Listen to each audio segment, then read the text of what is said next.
good, alhamdulillah. Can we hear your name? Yes, my name is Megan Putney. I am born and raised in New York City. We're born here. You guys were born Yeah. here? So you originated from From Bosnia? Bosnia, yes, I our see. parents. So we have a couple questions about Islamophobia. Do you think exists, or do you feel any pressure of it? It certainly does exist. I mean, with the media and how they portray the images of Islam, and the movie they just made about Muhammad. Yeah, I was born in Virginia, near DC. I moved here for college. Islamophobia has been ingrained into the West since, I would say, even before the Crusades. What you're seeing today is Islamophobia manifested on a social level, a governmental level, and international level, from the war in Iraq to the impending war with Iran, right down to the policies in New York City. For example, there is a demographics committee that is part of the New York Police Department, the NYPD, that has been spying on Muslims. It's been spying on my campus at NYU. It's completely illegal. It's completely violating my civil rights. Yes and no. I mean, for one, I get to work with a lot of amazing people who are working very much against Islamophobia and bigotry. So in that aspect, the organization I work for, Muslim Consultative Network, as well as a lot of interfaith groups, we're doing a lot to combat it. We're doing unity walks. We're doing Twitter campaigns. We're trying our best to educate people about not just Islam, but about tolerance and acceptance and getting to know one's neighbor. On the other hand, with the recent developments of, the subway ads being placed tomorrow that more or less calls Muslims as savages, that's really disheartening to have that happening in our own city when, of course, we feel that it might be free speech, but it's definitely hate speech at that. I think it does exist. I don't think we feel it as much here in New York because it's a big city. Do I feel it in New York? I personally don't. I don't know, to be honest, maybe because I don't wear a hijab, so that may be a reason why I don't. It would be a good question to ask a Muslim woman, for example, who will wear a hijab. But I still think it does exist. You see it throughout the TV. You hear some comments of sometimes written, for example, on Facebook. You can feel that exists a little bit. Here in the United States? Yes, I think it does exist. I think a lot of people are scared of Islam. They're scared of Muslims. They believe that we're terrorists, but we're actually a very gentle religion. Say something? I agree. We're people of peace, and sometimes people just don't look up what Islam is about. They just listen to what the media says. Just because of one person, that everyone shouldn't judge our whole religion. So let me ask you a question about Islamophobia. So do you have any fear of Islam? No. Are you scared of Islam? I have fear of people that are stupid. And in New York City, more in New York City than anywhere else in the world. People that don't think with their head. That's what I'm afraid of. No matter what religion. Doesn't matter the religion or where they are from. It's people that are not thinking straight. People that are angry for no reason. But all religions to me are the same. When you say, maybe you have a son? I'm not a Muslim. At this point in my life, I'm 37 years old. I don't practice any religion. I like to study religions. I'm not Muslim. I'm a spiritual Buddhist, but we travel a lot and we like to be open to all religions. I was really mad because that was a really awful movie, but the way I feel about it is that that's what they think. And if they choose to be ignorant, it's their problem, I'll let them live with their ignorance, But me, I know how my prophet is. My prophet is he was a peaceful man, and I follow his examples. I believe that our culture, our religion, we respect every religion, and everyone should as well. If they make a movie like that, then shame on you guys. That's not a way to talk. I didn't see it because if I know something is offensive, I'm not going to go out of my way to watch it. And I think the reaction to this movie has been completely unnecessary and chaotic. I think shame on the Egyptian government for blasting it through its media. if they knew it would be offensive to Muslims. I think it's really pointless for Muslims to even be watching this movie if they know it's offensive. When you don't address certain people, certain groups in a negative way. Just, you can say what you want to say, but don't try to discriminate others. It's not, we're all different.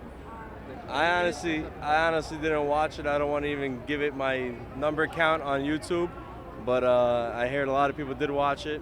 I think there was more of an educated approach we could have approached with it instead of a lot of violence. Violence is not the key for everything and not the answer for everything, but I definitely think, a lot of people do have hate. If it affects you, I think that's if you allow it to affect you. If you don't allow it to affect you, then it can't really. No, I chose not to watch it. What do you think? Well, I chose not to watch it because I felt that, by watching the movie, we were actually adding to the amount of people around the world that were watching it. And I also, if Muslims around the world believe that we're not supposed to be, proliferating material of the Prophet Muhammad, why should we submit ourselves to then watching that type of material as well? So I chose not to watch it. It depends on how you feel. I mean, there's always been criticism of the religion. I don't believe we should care too much about what they show. We know what our prophet is about and our religion.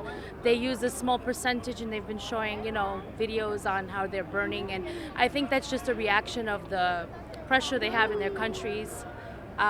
We know what our religion is about, and we should portray the peace of our religion to prove that wrong, I believe. Islam is not about violence. I reached the point where I don't feel that way anymore.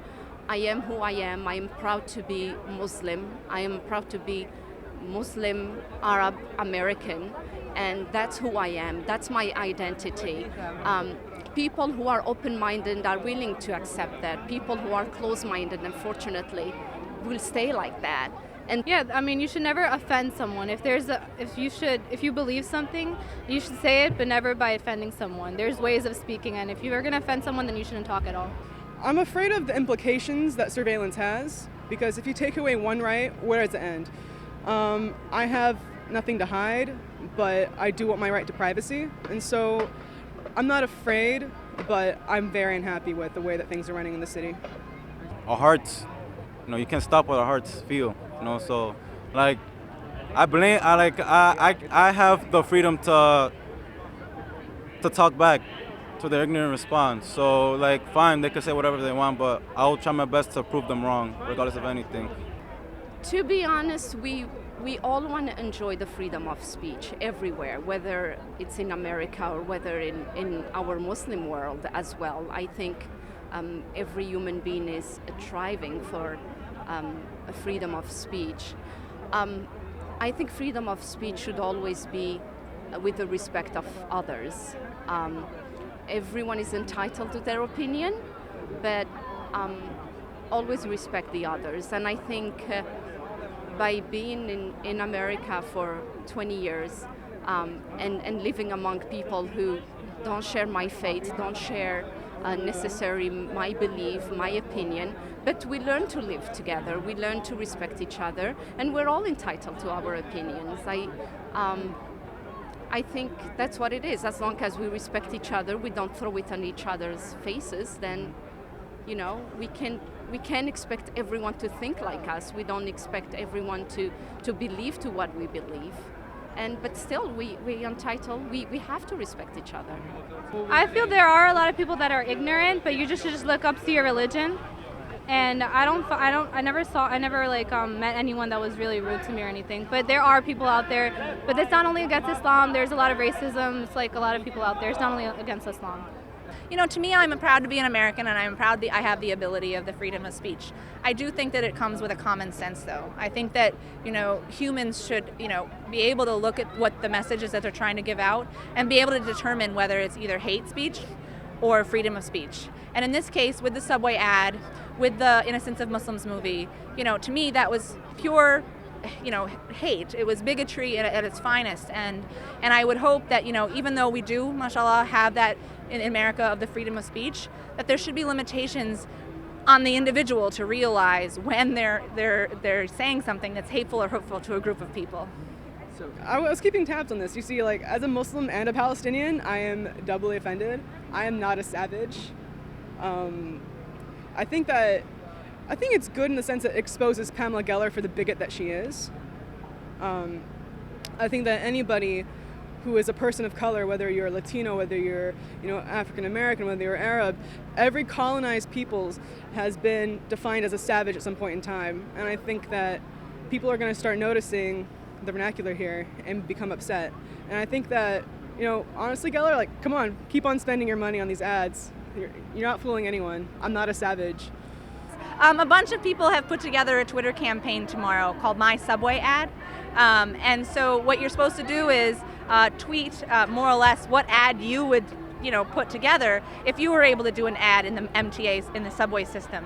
And so one of the ways Muslim Consultative Network wanted to help and assist with this is that we created a poster project. So we have folks that are creating their own subway ad, and then tomorrow what we'll do is we'll take a picture of all these ads and tweet it underneath the hashtag #MySubwayAd, in hopes that it'll educate folks about what Muslims are really about. Can you show us what you? Yeah, absolutely. I'm guessing that's one of the. This is from Noor, age 16, and she put, be open-minded. It's a very simple but amazing message that just tells people to, learn, deep down the messages to learn about each other. And we also had a little boy. I wish I could. Can I find it? I became Muslim at the beginning of 2006, mainly after 2 years of working and living near a Muslim community. Mainly, I just got to know them, and I enjoyed the way they lived their life, the way that they saw God in everything that they did, and it just that was what really was the dawah for me.